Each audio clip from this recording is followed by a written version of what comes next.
Hi hello नमस्कार सर्वांना. तर मी आशा, आता माझ्या चॅनलवरती सर्वांचं स्वागत आहे. तर आशा करते सर्व स्वस्थ आणि मस्त असताना आणि मजेत असताना. तर उद्या बनवायची होती मला कारल्याची भाजी, त्यासाठी मी आजच तयारी करत आहे. काय करायचं, संध्याकाळीच त्यामध्ये मध्यभागी कट करून त्यामध्ये मीठ भरून ठेवायचं आहे. त्याने काय होतं, त्याला जो कडूपणा असतो तो निघून जातो. आणि मग सकाळी उठल्यानंतर ते लिंबू टाकून उकळून घ्यायचे आहेत. तर मी हे कडधान्य भिजत घातलं होतं. तर हे असंच खाण्यासाठी, कच्चं खाण्यासाठी डेली असतं. तर त्यामध्ये असतं मूग, मटकी आणि हरभरे. तर मग मी कारले ते शिजायला टाकले, त्यानंतर लिंबू टाकलं. लिंबू काय होतं म्हणजे कडू होत नाही कारल्याची भाजी. बघू शकता आता कारले आपले उकडलेले आहे. तर त्यामधले बिया मी काढून टाकणार आहे. जर तुम्हाला आवडत असेल तुम्ही ठेवू शकता, पण मला आवडत नाही त्यामुळे मी काढून टाकते. आणि त्यासाठी मसाला तर काय काढायचं आहे, तर शेंगदाणे, खोबरं, लसूण, कोथिंबीर तर माझ्याकडे नव्हती म्हणून मी नाही टाकली. तर काळा मसाला टाकला आहे, थोडंसं गूळ आहे, मीठ, लाल मिरची पावडर आणि गरम मसाला आणि धनिया पावडर. तर लसूण कुटून टाकायचं आहे फोडणीला. तर हे जे आपण सारण बनवलेलं आहे हे त्यामध्ये भरायचं आहे कारल्यामध्ये आणि छानपैकी परतून घ्यायचं आहे बारीक गॅसवर.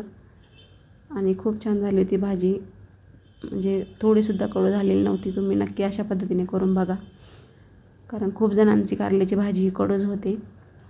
आणि मी शक्यतो म्हणजे करत नाही, पण म्हटलं चला ट्राय करूया. तर अशा पद्धतीने मी बनवताना म्हणजे बघितली होती भाजी. तर म्हटलं आता मी ट्राय करून बघते चांगलं होतं का नाही, की कडू होतं काय. त्यामुळे पण मग असं काही झालं नाही. फर्स्ट टाईम बनवलं तरी पण छान झाली होती आणि कडू अजिबात झालेलं नव्हतं. आणि थोडासा गूळ टाकायचा, खूप छान लागतं चव. तर आता लसूण तेलामध्ये चांगलं परतून घ्यायचं. त्यानंतर आपण ते कारले जे भरलेला आहे मसाला तो परतून घेणार आहे. आणि थोडंसं परतून घ्यायचं. त्यानंतर जो उरलेला जो सारण असतं, सारण म्हणजे कूट वगैरे नाही का, तर ते टाकायचं वरतून. बघू शकता व्हिडिओमध्ये छानपैकी असं परतून घ्यायचं बारीक गॅसवर. खूप छान लागते भाजी. आणि त्याबरोबर पोळ्याच करणार आहे मी. तर आपला व्हिडिओ कसा झाला आहे कमेंट करून नक्की सांगा. आवडल्यास लाईक करा. चॅनलवरती नवीन असतं सबस्क्राईब नक्की करा.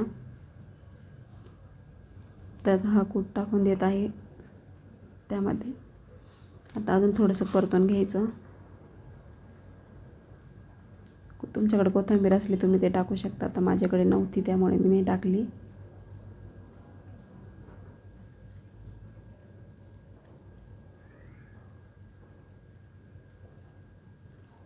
चला तर मग या जेवण करायला. आपला व्हिडिओ कसा झाला आहे कमेंट करून नक्की सांगा.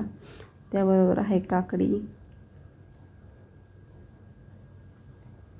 आणि ती आपण जी उसळ आपण भिजवली ती, आणि त्यानंतर आहे लेमन टी. छानपैकी मस्त खा, स्वस्त राहा आणि सर्वजण काळजी घ्या. भेटूया अशाच नवीन व्हिडिओमध्ये. Bye bye.